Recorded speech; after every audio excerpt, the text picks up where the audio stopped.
Good morning po. So yan, another vlog, another araw na naman sa pagkaka-content natin. So mamaya excited na ako nga po because I'm new friends. I have a new friends.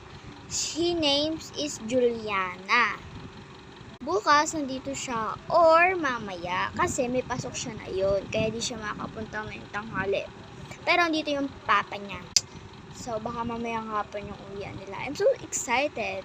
Kung may Roblox siya, magro-Roblox lang kami. Abay, syempre, i-add ko siya sa Roblox. No? Tsaka maglalaro kami at mag-tiktok dito sa YouTube channel ko.